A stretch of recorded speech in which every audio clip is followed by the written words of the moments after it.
पहिला महिना जाईल, दुसरा महिना कदाचित जाईल. अहो सरकारकडे पैसाच नाही द्यायला.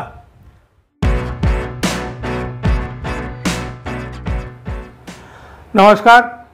सध्या महाराष्ट्रात केवळ आणि केवळ लाडकी बहीण आणि विधानसभा निवडणूक याची जास्त चर्चा सुरू आहे. महायुती सरकारनं पराभव डोळ्यापुढे दिसताच लाडकी बहीण ही योजना आणली. मोठ्या अपेक्षेनं विधानसभा डोळ्यापुढे ठेवून आणली. राज्यातल्या लाडक्या बहिणींना कागदपत्र गोळा करायचं आणि अर्ज भरायचं छानपैकी काम लावून देण्यात आलं. अहो या बहिणींच्या खात्यावर हप्ताही जमा झाला. पण हा पहिला हप्ता की शेवटचा की आणखी एखादा हप्ताही मिळणार आहे असा सवाल उपस्थित केला जाऊ लागला आहे. महायुतीच्या सरकारच्या या लाडक्या योजनेबद्दल स्वतः राज ठाकरे यांनी आता एक मोठं भाष्य केलं आहे बघा. वास्तविक ही योजना सुरू झाल्यापासूनच वादात आहे. विरोधक तर सडकून टीका करीत आहेत या योजनेवर आणि वास्तव टीका आहे. पण महायुतीतल्याही काही नेत्यांनी या योजनेच्या भवितव्यावर वेगवेगळी विधानं केलेली आहेत. धक्कादायक विधानं देखील केलेली आहेत. अहो एकानं तर मत नाही दिलं तर योजनेतील नावं डिलीट करू असं म्हटलं आहे. तर त्या दुसऱ्या एकानं दिलेली रक्कम म्हणजे लाडकी बहीण योजनेमध्ये जी दिली जाणारी रक्कम किंवा दिली गेलेली रक्कमसुद्धा परत घेण्याची लाजिरवाणी भाषा केलेली आहे. संतापजनक भाषा केलेली आहे. अहो एकंदर ही योजना निवडणुकीपुरतीच चालेल असा राजकीय नेत्यांचा सूर तर आहेच. तेवढ्यात स्पष्ट आणि परखड बोलण्यासाठी प्रसिद्ध असलेले राज ठाकरे यांनी एक मोठं आणि तितकंच बोलकं विधान करून लाडक्या बहिणींच्या काळजात धस व्हायला भाग पडला आहे बघा. राज ठाकरे यांनी या योजनेवरून महायुती सरकारला चांगलेच फटकारे लगावलेले आहेत. लाडक्या बहीण योजनेवरून राज ठाकरे म्हणाले, लोकांना कामाला लावा हो, ते फुकटचे पैसे मागत नाहीत. शेतकरीही फुकटचे पैसे मागत नाही, वीज मागत नाही.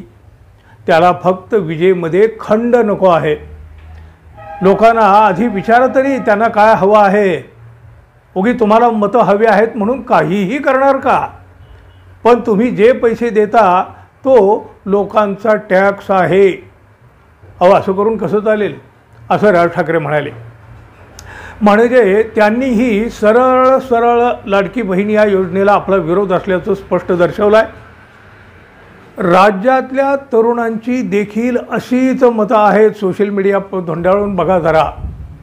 फुकटची सवय कशाला लावता, जनतेचा पैसा स्वतःच्या राजकारणासाठी कशाला वापरता असा सवाल सोशल मीडियावरून ही तरुण मंडळी देखील विचारले लागलेले आहेत. अहो राज ठाकरे यांनी देखील असेच मुद्दे उपस्थित केले आहेत. राज ठाकरे यांनी या योजनेचा सरकारला फायदा होणार नसल्याचंही म्हटलेलं आहे. अहो राज्यात असंख्य जॉब आहेत पण आपल्या लोकांना ते कळवलं जात नाही. सरकारची ही पद्धत धोकादायक आहे. मध्य प्रदेशमध्ये फक्त लाडकी बहीण योजनेमुळे विजय मिळालेला नाही. त्यासाठी इतर गोष्टी देखील जबाबदार असतात. एकाच योजनेमुळे असं काही होत नसतं असं राज ठाकरे म्हणाले. पण पुढं त्यांनी एक मोठं विधान केलं आहे बघा. पहिला महिना जाईल, दुसरा महिना कदाचित जाईल. अहो सरकारकडे पैसाच नाही द्यायला. त्यात अजित पवार यांनी म्हटलंय की निवडून दिलं तरच पुढचं होईल. असं काही होणार नाही असं देखील राज ठाकरे यांनी यावेळेला म्हटलं. आणि हे सगळं बोलत असताना त्यांनी अजित पवार यांची पुन्हा एकदा छानशी मिमिक्री देखील केली. राज ठाकरे यांच्या म्हणण्यानुसार लाडक्या बहिणींना कदाचित दुसरा हप्ताही मिळेल पण त्यानंतर अर्थात निवडणूक झाल्यावर काहीही मिळणार नाही आणि ही योजना बंद होईल.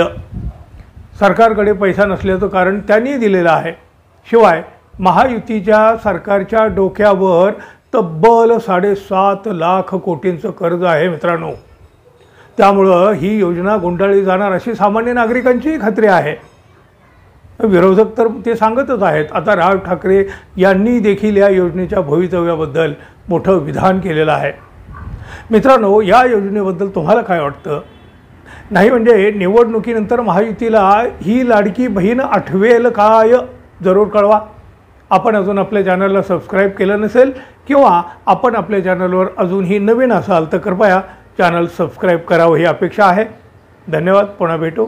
तोपर्यंत नमस्कार.